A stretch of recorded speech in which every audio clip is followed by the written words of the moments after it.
Well, hello and welcome to episode 135 of Drink the Movies. I'm Brian here, as always, with Michaela. And Michaela, there are a lot of film franchises out there, right? You got your Star Wars. We've got Terminator. We've got Avatar. We've got all of these big film franchises. But they all pale in comparison to maybe the greatest film franchise of all time, and that is Indiana Jones. Yeah, yeah, for sure. It's definitely kind of an adventure lovers franchise. It's got a little bit of everything in it, and we're going to talk about all the things because this is like Indiana Jones month. I feel like we Yeah. just picked the month where Dial of Destiny is coming out. We're gonna do that. We're gonna cover that in I guess a week because it comes out in just a few days. And for any of our Patreons, we have asked, and we asked people to vote, all of our Patreons to vote, and they Yes. voted for the Crystal Skull. The people have spoken for Kingdom of the Crystal Skull, but that So works we're out, going I to talk think, about that Michaela. one. I Yeah, think that works out, Michaela, because today we're talking about Raiders of the Lost Ark. That is, the first installment of Indiana Jones. That set the scene, that created this whole like Indiana Jones empire that exists today, right? You get this little like swashbuckling adventure.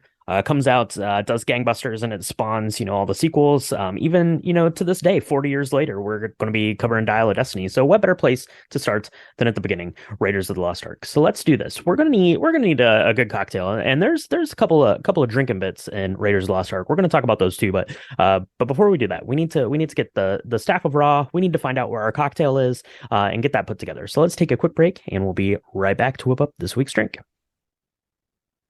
so this week's cocktail, I'm really excited about. It's kind of a double cocktail in one, and it's your favorite stuff. It's got absinthe in it, Brian. It It's does, it's yeah. it's like a shot that is your favorite thing. It is. It's got dates and brandy and some bitters. It's all the things. And when I saw this, we found it on BesottedGeek.com. And it's this duality, which is neat because the film kind of has two parts, I feel like, and we're going to talk about that. But Mhm. we've got the Staff of Ra, which is this little shot. That is really fun. And then we've got this cocktail that is truly inspired. When I saw the ingredients to this, I got very excited because it's like nothing we've ever done before here at Drink the Movies, and Yeah. nothing I've ever drank before. So it was very exciting to me.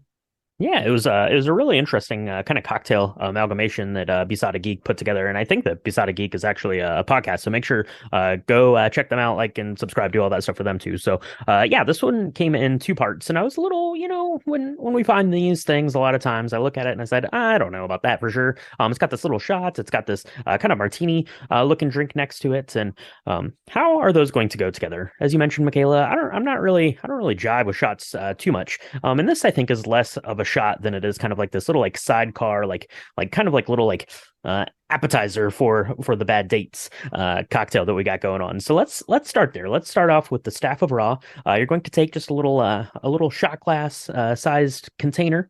If you have one that looks like the Staff of Raw, that's cool. Go for that. But what you're going to do is you're going to take a little bit of absinthe. I have a mister, so I used that to just misted some absinthe over there. If you don't have that, just put like a couple of drops of absinthe in, swirl it around the glass, and then kind of drain out anything that's left over after it kind of coats that glass.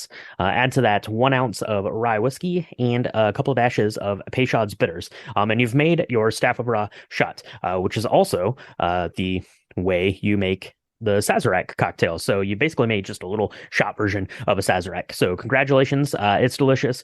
Sip and enjoy that as you will. But really, this really comes to shine when you pair it with bad dates, Michaela.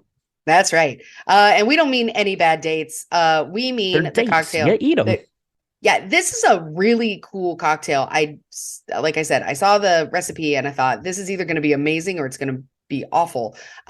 What you're going to do is you're going to take 3 ounces of your favorite vodka. You're going to put that in a shaker tin with 3/4 of an ounce of amaretto and brandy. And then you're going to add a few dashes of Angostura bitters. And then you're going to shake that up. You're going to put it into a chilled glass with a pitted date at the bottom for a garnish. And when you put it in, it's going to look really weird the first like 10 seconds. if you shake it up really nicely. But then it's going to kind of clear and crystallize a little bit. And it's going to look really cool with this date kind of hanging out at the bottom of this martini glass. It is very pretty and very striking. So when you have your staff of raw and your bad dates, you can sip the bad dates on your own. Obviously, you don't need to create these together. I truly enjoyed this drink. I felt very grown up drinking it because I thought it was really interesting ingredients that we hadn't done before. But it was so good. And then that date at the end, whoo, that's some tasty, sugary goodness. That's right. Yeah, the date is delicious, and don't worry, the date is not going to do you any harm, like it does in Raiders of the Lost Ark. But this was really good, Michaela. I was interested to see in how this amaretto brandy vodka martini thing kind of came together, and it's pretty good. You get a little bit of that amaretto. Kind of flavor the almond there from that. You get kind of that richness of the brandy, and then obviously the vodka is just kind of that basically taste-free kind of backbone of this thing that gives you your martini essence there. So that was pretty good on its own. But what really set this off was if you take like a little sip of the staff of raw, and I think it was just like the spice from the rye and that little like tiniest bit of anise that you get from the absinthe, and then like you get that kind of flavor in your mouth, like the aroma of that, like going through, your all of your senses are going off on that, and then you take a sip of the bad dates, and it's like this like crazy flavor explosion. Like they pair together so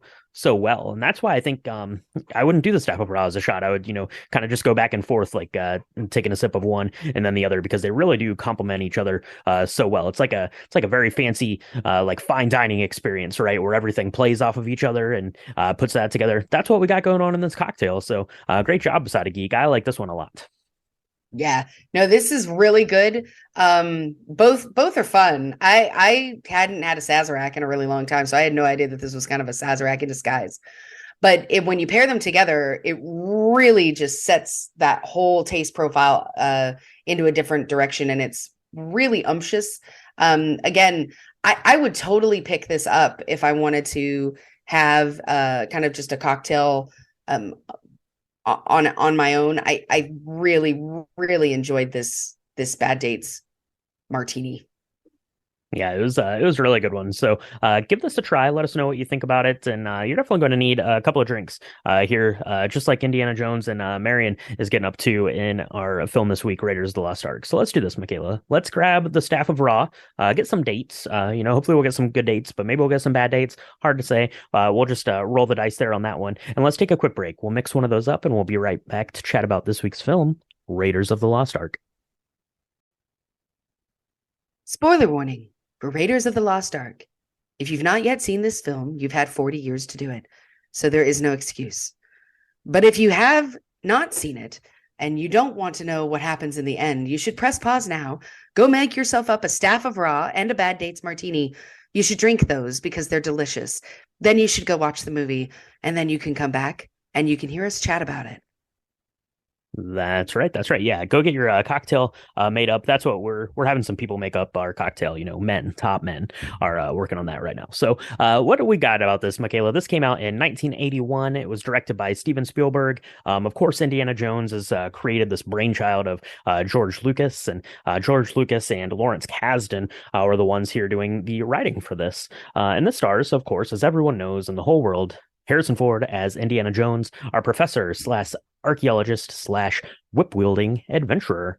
Now, Michaela, Indiana Jones comes out, pretty big deal, makes a lot of money. I don't know, like $300 million, something like that. Pretty good, but also pretty well critically acclaimed. People didn't know what to do with Indiana Jones. It's this adventure film, but by and large, it's the best adventure film of all time. It kind of set the bar for what adventure films could do, and it was nominated for 8 Academy Awards. It won 4 of those, and it won a special achievement. So let's run through here. It lost Best Picture, it lost Best Director, it lost Best Cinematography, and it lost Original Score for John Williams, which is absurd. But it did win 4. It won for Best Art, Direction, and Set Decoration, Best Sound, Best Editing, and Best Visual Effects. It also won a Special Achievement Award for sound effects editing. Mr. Ben Burt won that. He'd also won a very similar award in 1977 for Star Wars: A New Hope. And then in 1982, they went ahead and just made that category at the Academy Awards, and Ben Burt won it for E.T. So good job, Mr. Ben Burt, on the sound design. You created your whole category at the Oscars to keep going on and winning and getting nominated for more Oscars. Yeah, so good job. absolutely. That's really the career everyone wants, right, Michaela? To be so good at something, they have to make something to honor you every year for doing it. Every year. They're like, well, and here you go, because you're just that great. I need a job like that. That's awesome. Yeah, I had no idea when I watched this this time that it had been nominated for 8 Academy Awards. I had to go look that up. It really doesn't surprise me. I mean, it seems surprising because it's such an adventure comedy action film, and most of those don't get a lot of accolades. But that's because most of them are not Raiders of the Lost Ark. This is a truly special film that really set the tone for how kind of adventure, national treasure kind of hunting films could be made. And I feel like since then, we have really used this as the benchmark to compare all of those kind of films to. So there are lots of video games and movies and other stores out there. You know, The Goonies was out after this, and people said it was like Raiders of the Lost Ark or Indiana Jones for kids. You know, Uncharted had the same kind of looking for lost thing. Of course, National Treasure. There's a bunch of kind of treasure hunter kind of shows out there. But I really feel like if they were made in the last 40 years, they're going to be compared to Raiders of the Lost Ark. Yeah, absolutely. So, so a little bit of a backstory here on this. Basically, this was the brainchild, as I said, of George Lucas. After Star Wars, which would become A New Hope, you know, came out in 1977. George Lucas had no sort of idea that it was going to do well at all. He thought it was going to be panned. He thought it was going to be a terrible time. So him and his buddy, Steven Spielberg, went to Hawaii for vacation. They were there talking, you know, as friends do on the beach, laying there, hypothesizing about what your potential careers and life trajectories are going to be. They're talking, and Steven Spielberg is talking about how much he likes James Bond as a character. And George Lucas says, well, I could do better than James Bond. Listen to this. And he tells them the story about this archaeologist who's part James Bond, part adventurer, and that is going to be kind of what becomes Indiana Jones in the story here, Raiders of the Lost Ark. So just a couple years later, they get together and put this movie going. And, you know, you're inspired by James Bond. You have to get a really fun James Bond beginning to your film. So that is exactly what we're doing. Michaela, let's get into this. We are in Peru. We are searching for this golden fertility idol. I think it's fertility idol. And they're going into this temple. It's full of booby traps. But what are you going to do? You're Indiana Jones. You gotta set off the booby traps. You gotta get this thing, right? You're an archaeologist. Get to work. Yeah, we got Alfred Molina is in his first film, I think, ever, as one of the guides helping Indiana Jones get through this space. All the locals, there are these really cool indigenous tribes that are like helping him get to places. And there's things carved in the walls that look like bad omens and warnings. And there's giant, like rose-colored tarantulas. There's lights there. Whether these booby traps that what are they called? Spears.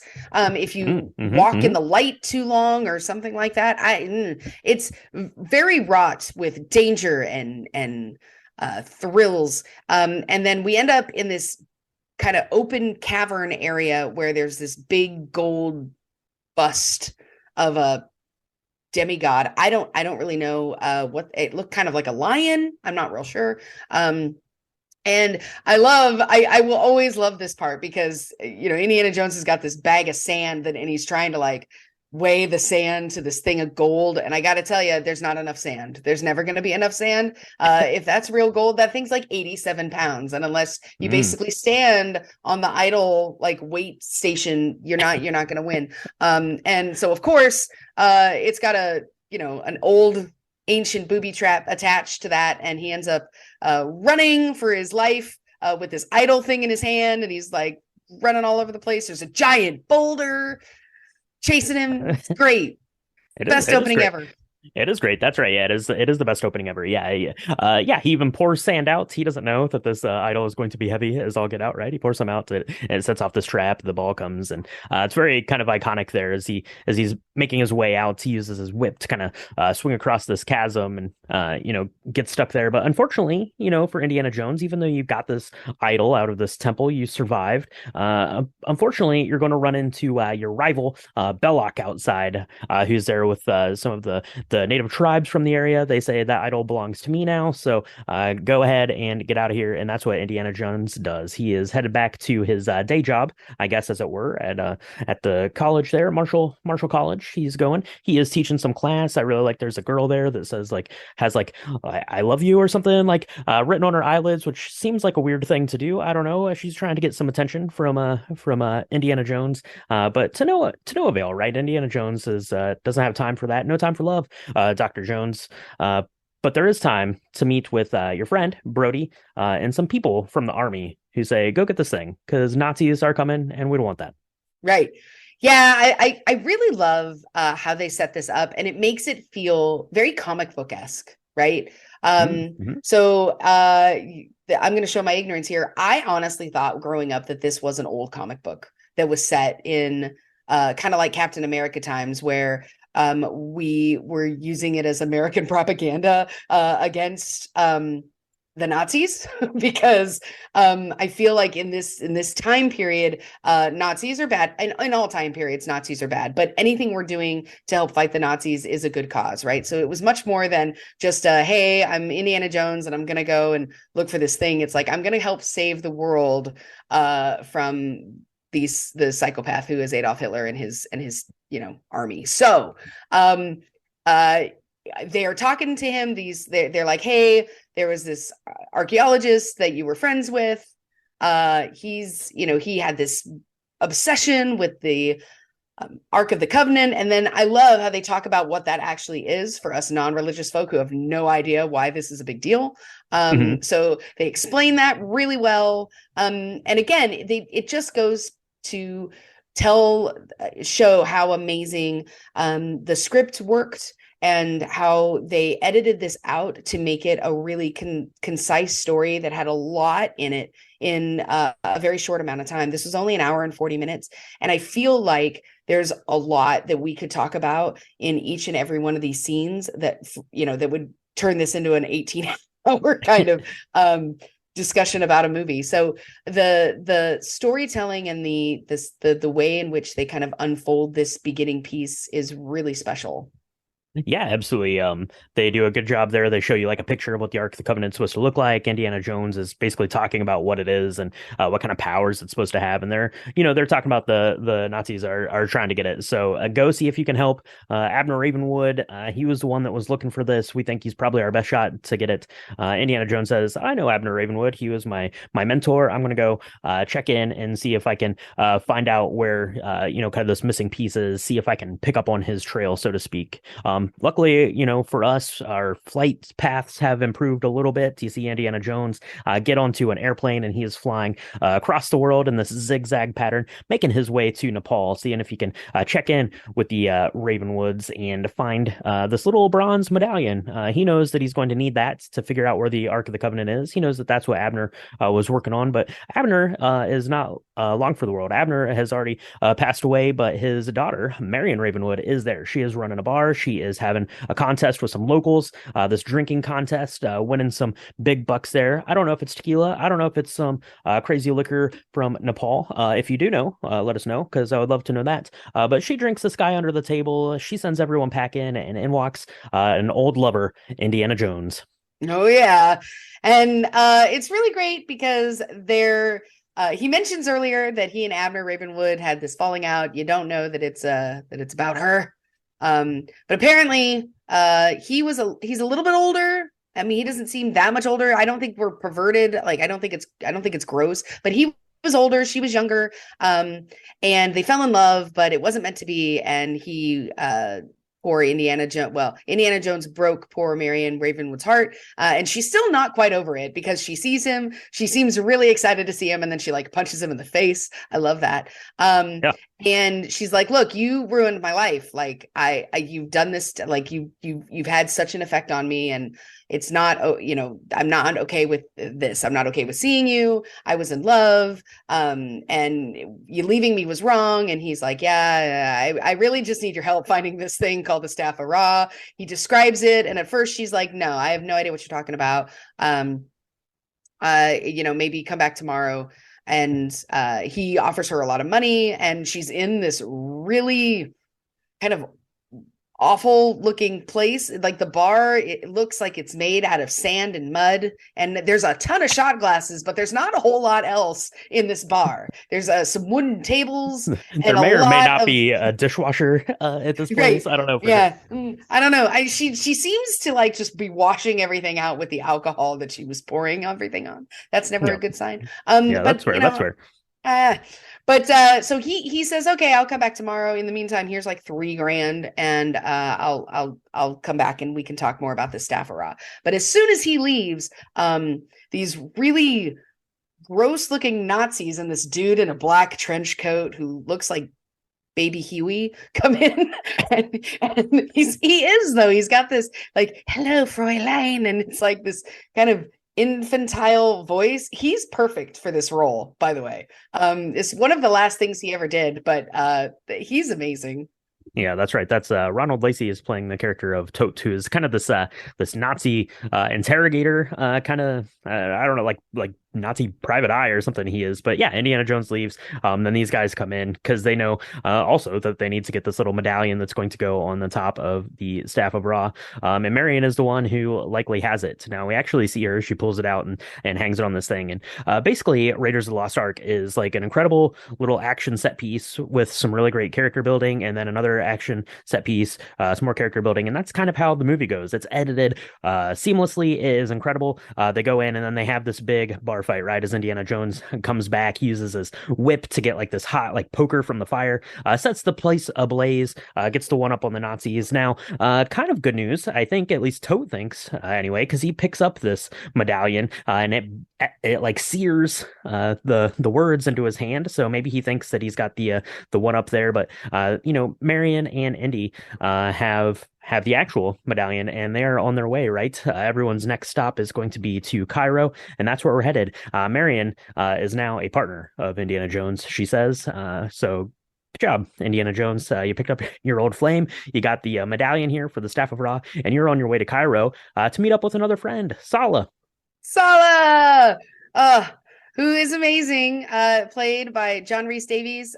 He is married to a very nice woman. He has about 8,000 kids, and they're all like loving on the Indiana Jones. It's like Uncle Indy and Aunt Marion have come to visit or something. It's really cool. There's a really cool monkey that is in this part of the film. This is probably one of my favorite kind of groups of scenes that are in Cairo, because this was actually filmed there. It again, you hit the nail right on the head when you're talking about kind of how this is edited. You get this this time period where they're setting things up, and Sala was a builder or is a builder, and he's able to talk to Indiana and Marion about what the Nazis are building and why they're digging in all these areas, and they really think that they've gotten in to the right place, but they're digging in the wrong. They realize they're digging in the wrong site.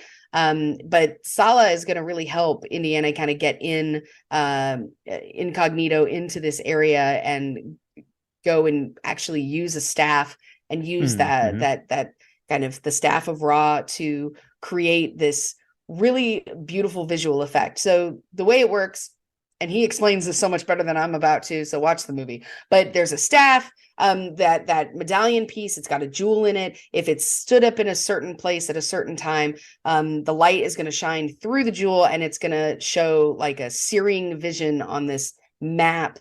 It's kind of like a miniaturized city that's built on the ground, and then they can see exactly where they're supposed to dig to find this to find the Ark of the Covenant, right? And of course, they're using the staff. The Nazis are using a staff that is too big, and so they are not in the wrong place. The good thing is that that's quite a bit of ways away from where Indiana Jones can go and look, but it's not far enough away where they don't end up finding him.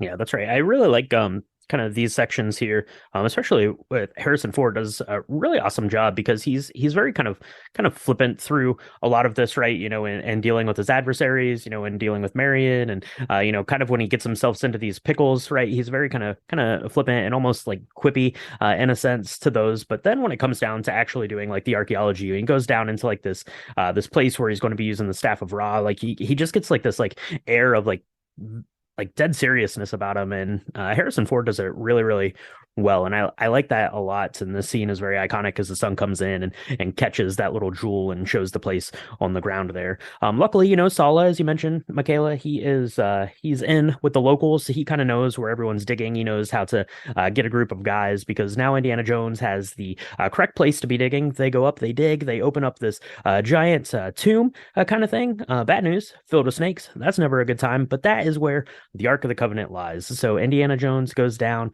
Sala goes down, and they recover the tomb from all these snakes. But meanwhile, it's not all good news, right? Because back in Cairo, we had that really fun kind of chase scene as Marion and Indiana Jones get separated. Marion gets captured by the Nazis and taken to their camp.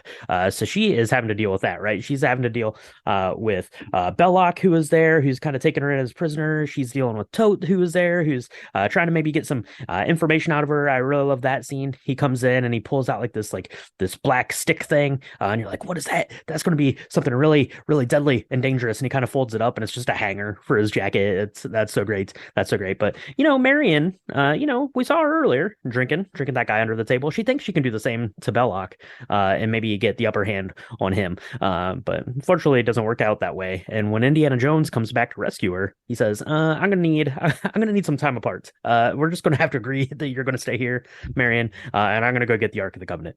Right. Yeah, I love the kind of the chemistry between these two actors, because they obviously can't stand each other and care for each other very deeply at the same time. And this is for me because this film happened right around the time I was born.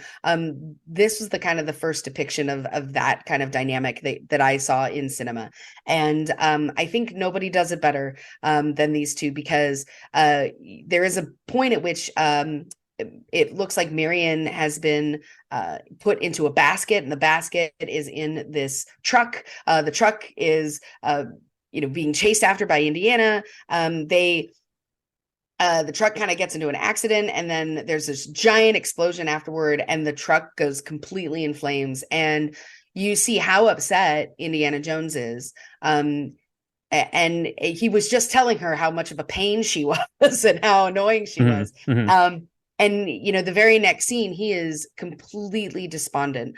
And his friend is like, "Hey, I was sorry to hear about Marion," and he's like, "Yeah, and but we got a job to do." But the minute he sees her when she's tied up in Belloc's kind of tent, he is just overwhelmed with like, "I can't believe it's you. I thought you were dead. I'm so glad you're okay. They must have switched baskets. I'm so glad you're all right." I mean, it's so great. And then he immediately is like, "Yeah, I'm gonna need you to stay and just hang out with Belloc for a little while because I gotta go get this Ark and you don't want to be anywhere near it." He's really trying to protect her, and we as the outsiders see that. But of course, she's really mad about this because she's like, "What are you doing?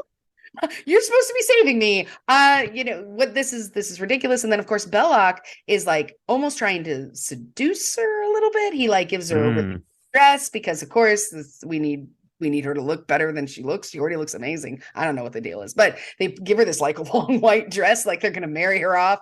They try to give her wine from Belloc's, region in France. And he's like, "Oh, we can," they doing the same drinking game. And she tries to get out, like you say, but it doesn't quite work.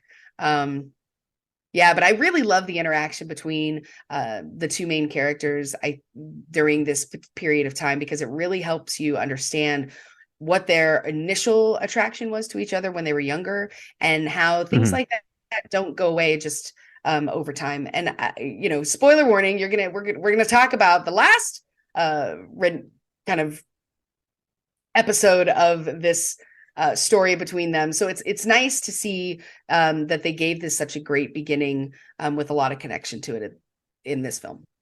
Yeah, absolutely. So you got Indiana Jones, you got Solo there down there. They pull the Ark of the Covenant out of this box. It's a very kind of beautiful thing as this gilded box gets lifted out of this kind of tomb thing that it's in, more or less. They raise it out of there. It looks really good, and it looks really good to the Nazis who show up and say, thanks again, Indiana Jones. Belloc says, you keep finding things, and I'm going to keep taking them from you.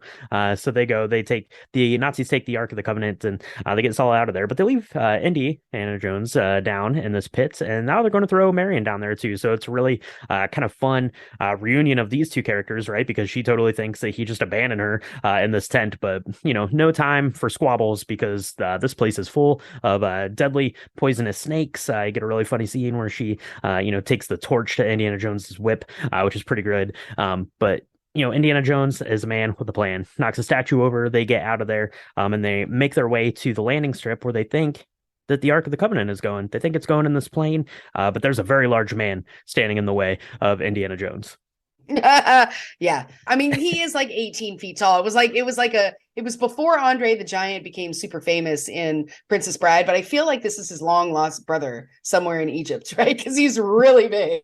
He is really big. He is there. He is guarding the plane, and him and Indy have a knockdown, drag out fight in front of this plane, which ends with the very large German Nazi guy getting taken out by the propeller of the plane, and he gets Marion out of there. And good news is the Ark wasn't on this plane, right? They're not flying it out of there. They're taking it out on truck. So we are going on a truck chase across now. It is time for our next big kind of action piece. So you get Indiana Jones. He's on there. He is going on top of trucks, on the side of trucks, underneath of trucks, but eventually commandeers a truck and gets the Ark of the Covenant to safety.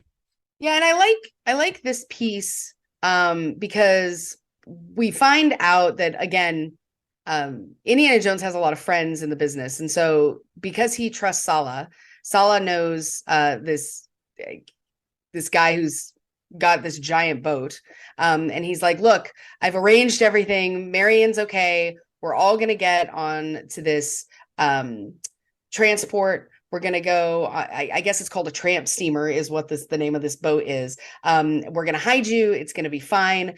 Meanwhile, the Germans have a different idea. The Nazis have a different idea of what they're going to do. And I really like this piece where Belloc is talking to one of the other guards about what his plans are versus what the Nazis' plans are with the Ark of the Covenant. So Belloc really wants to take the Ark to an island in order to test it out and see what its power is. And he tells this person that, hey, when you present this to Hitler, you're going to want to make sure that it works, right? You're going to want to make sure that it does all these things that we thought it was going to be, because if we're wrong, he'll probably have our head on a stick or something. In reality, I think Belloc is like, look, I want to see how it works, and then I'm going to be the next Führer, right? I'm going to use this for my own power. And I really love that dynamic because it just shows how power corrupts. And Belloc is, not only he's looking out for himself just as much as this Nazi Third Reich kind of thing. Right. Yeah, exactly. And they need to get the Ark back before any of that can happen, right? So Indiana Jones and Marion are on this ship. They're transporting the Ark, I guess, back to the US, I guess, is where they were headed with this thing, but unfortunately they get intercepted by the Nazis there on their little U-boat submarine who come up and take it. I really liked kind of the scene on the boat. You get Marion and Indiana Jones. They get just kind of a minute to breathe. This is like the slowest part of the movie, and it's about I don't know, like 2 minutes long, but it's kind of this really like intimate thing where they're kind of reconnecting, and some sparks are starting to fly. But Indiana Jones has had a long day. He's gotten beaten up. He's gotten punched in the face by Nazis. He's been thrown down into a pit of venomous snakes, all this bad stuff's happened. So he has no time for love again. He's just going to take a bit of a nap. So when the Nazis show up, they're going to pretty much take Marion. They're going to take the Ark of the Covenant. The Nazis keep taking Marion. What's up with that? And they're going to be going on their way, right, to find some place to test this out, to see if it's going to work. So they're out in the desert. Indiana Jones gives pursuits. I really like, kind of coming off the boat, like all of the crew of the boat are standing on the side. They're like, what happened to Indiana Jones? and the guy's like, I see him over there. He like swam over and climbed on top of the submarine. I don't know if that really works that good. I don't know if that's I don't know. that could be a bit of a plot hole. I don't know, but How did he makes it get boring, in? How I did guess. he like just unscrewed the top of the sub and was like, You "It's just fine. Don't you don't just go under yet. I'll just you just I you don't just know. get in. You just get It's in. fine." Yeah, that's right. That's fine. That's fine. So he is in pursuit. He knows where they're going. And I really like kind of then here at this end, he pulls out like a rocket launcher. And he's like, "Hey, Belloc, I'm gonna blow you. I'm gonna blow up the Ark of the Covenant. I'm gonna blow up everything. I don't even care anymore. You made me mad. Just give me Marion back." So they kind of agree to disagree there on that sense as Indiana Jones gets taken prisoner and tied up to a post with Marion. And they get to witness all of the power of the Ark of the Covenant. One last hurrah there as the top of that thing comes off. Luckily, Indiana knows to when you're talking about crazy, all-powerful biblical items, just don't look at them. You'll be fine. Yeah, it's fine.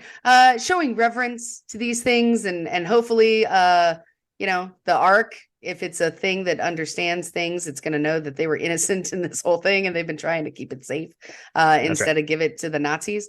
And apparently that works. The visualization of this is really special. There's no way to really describe it eloquently enough, but I really love how they show the power of the Ark of the Covenant, because at first these like smoke things come out and they're kind of like they look almost like CGI'd, but they're not. This is before CGI was a thing. But they look like spirits or something, and then there are these really cool lightning bolts, and then everybody's skin melts off. It's really cool and terrifying, and it really makes you really glad that Indiana Jones and Marion have their eyes closed. I really loved kind of the bolts of energy combined with like the flames and the flames coming out of the eyeballs. I mean, it sounds a lot more grotesque than it is, but it's pretty,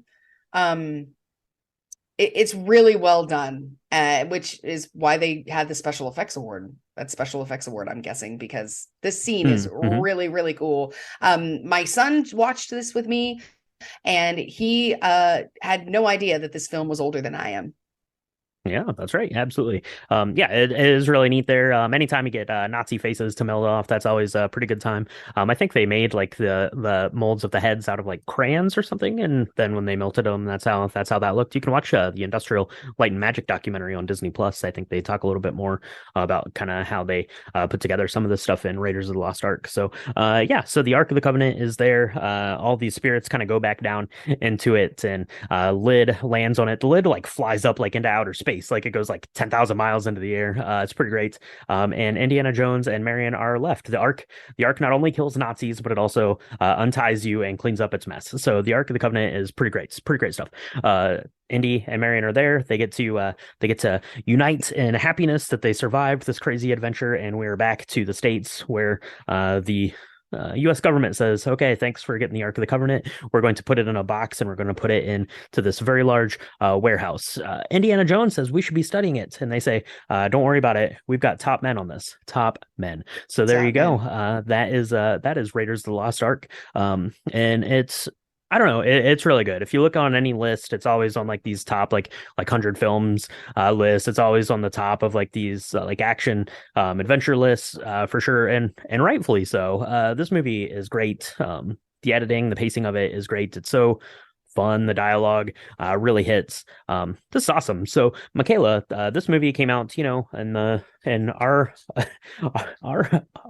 year of infancy. our year of birth, if anyone wants to do the math out there.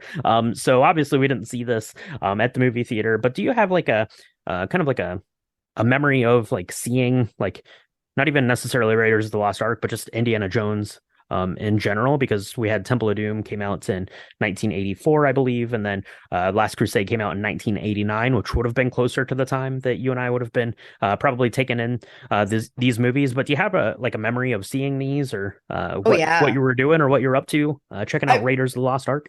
Yeah, I remember the big boulder, watching that as a kid. And of course, everybody who's seen Temple of Doom as a kid was like, oh, that dinner scene with all the grossness. And we may cover that, so I don't want to talk too much about it. But I do remember that for sure. I love the third one. just because I love the idea behind the father-son kind of dynamic. So I grew up with these, but I'll tell you this film I watched for the first time that I remember watching as a young person. I was in high school and I was taking a film class.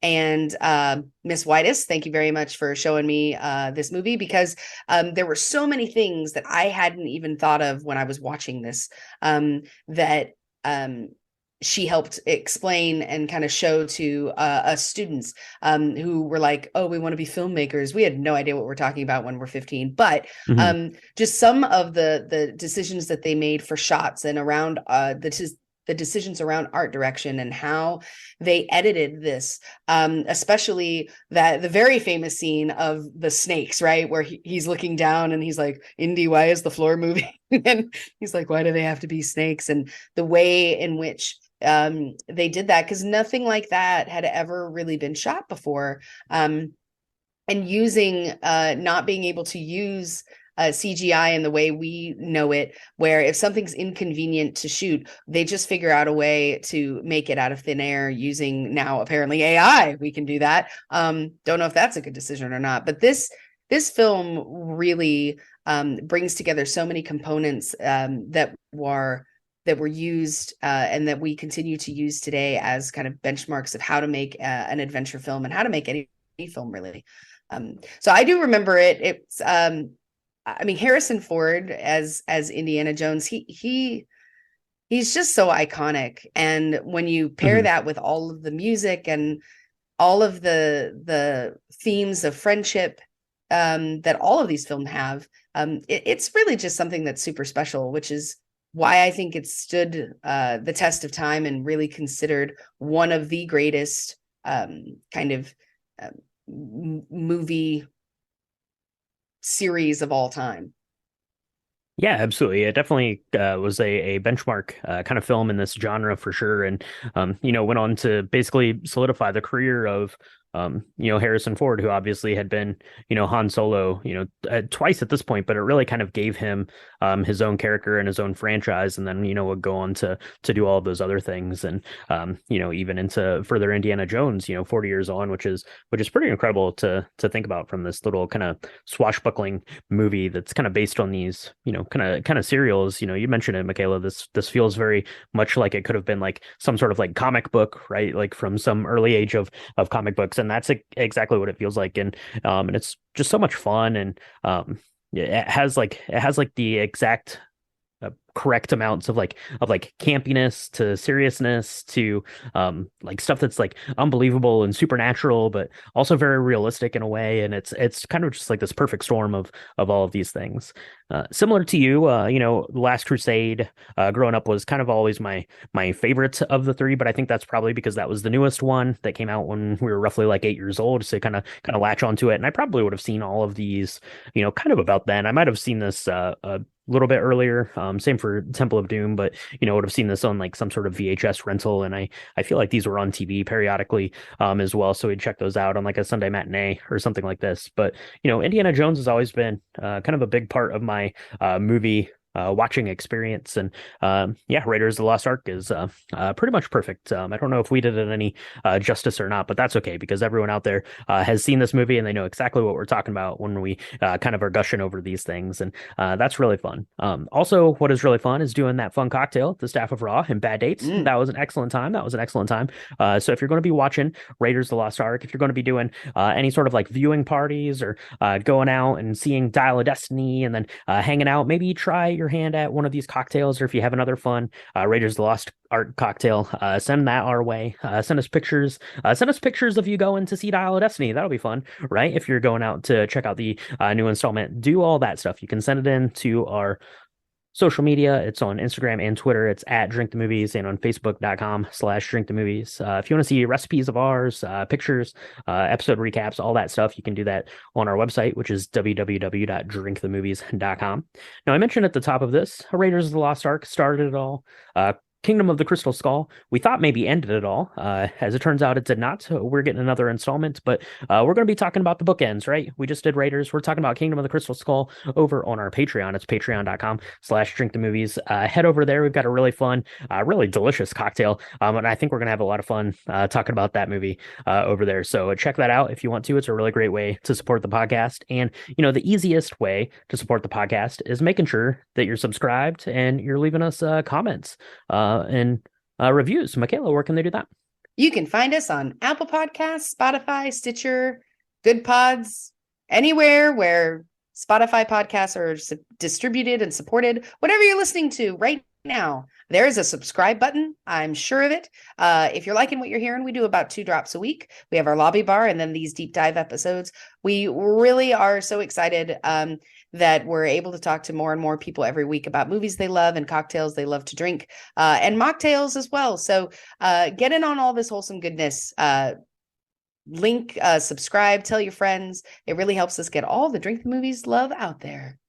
That's right. Yeah, absolutely. So, since we went on this adventure and then the government took our prize and just put it in a box and stashed it away somewhere in Area 51, we'll talk about. I think what we should do, Michaela, is we should probably just whip up another staff of raw and bad dates. Maybe there's some other treasures we can find.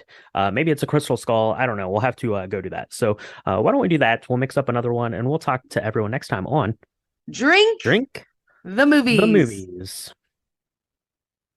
They're dates. You eat them.